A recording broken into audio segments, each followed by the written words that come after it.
हम सभी को अपनी अपनी अनूठी चुनौतियों का सामना करना पड़ता है, लेकिन यीशु मसीह के माध्यम से हम विश्वास के साथ उनका सामना कर सकते हैं और उन पर विजय प्राप्त कर सकते हैं।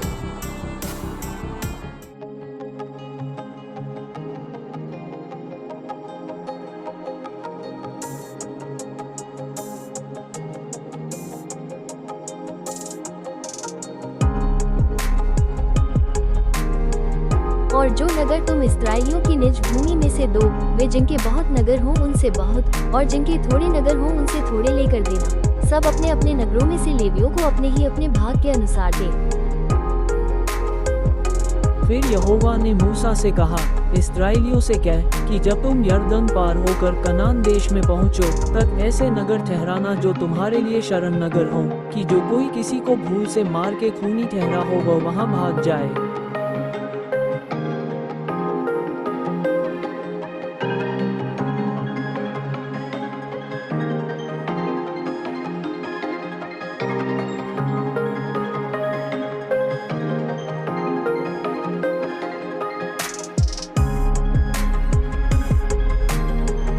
नगर तो यरदन के इस पार और 3 कनान देश में देना। शरण नगर इतने ही रहे। ये 6 नगर इस्राएलियों के और उनके बीच रहने वाले परदेशियों के लिए भी शरण स्थान ठहरे, कि जो कोई किसी को भूल से मार डाले वह वहीं भाग जाए। जिस देश में तुम निवास करोगे उसके बीच में रहूंगा, उसको अशुद्ध न करना। मैं यहोवा तो इस्राएलियों के बीच रहता हूँ। फिर यूसुफियों के कुलों में से गिलाद, जो माकीर का पुत्र और मनश्शे का पोता था, उसके वंश के कुल के पितरों के घरानों के मुख्य पुरुष मूसा के समीप जाकर उन प्रधानों के सामने, जो इस्राएलियों के पितरों के घरानों के मुख्य पुरुष थे, कहने लगे, यहोवा ने हमारे प्रभु को आज्ञा दी थी कि इस्राएलियों को चिट्ठी डालकर देश बांट देना। और फिर यहोवा की यह भी आज्ञा हमारे प्रभु को मिली कि हमारे सगोत्री सलोफाद का भाग उसकी बेटियों को देना।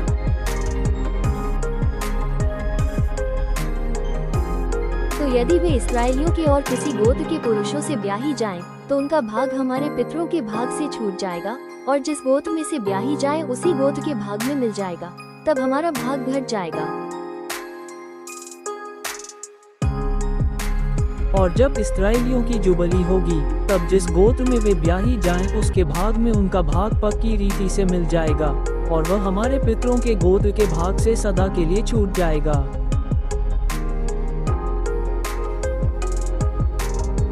तब यहोवा से आज्ञा पाकर मूसा ने इस्राएलियों से कहा, यूसुफियों की गोत्री ठीक कहते हैं।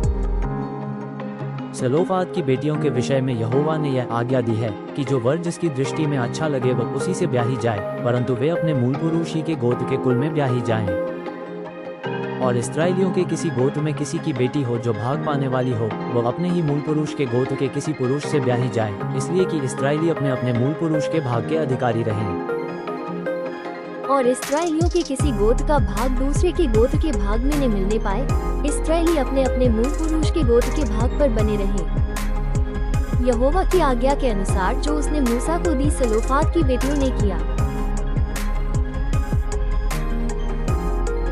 अर्थात महला, तिरसा, होगला, मिल्का और नोआ, जो सलोफाद की बेटियां थीं, उन्होंने अपने चचेरे भाइयों से ब्याह किया।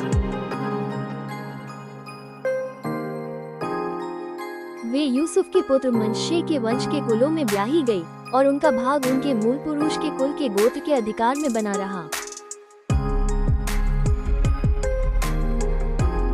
जो आज्ञाएं और नियम यहोवा ने मोआब के अराबा में यरीहो के पास की यरदन नदी के तीर पर मूसा के द्वारा इस्राएलियों को दिए, वे ये ही हैं।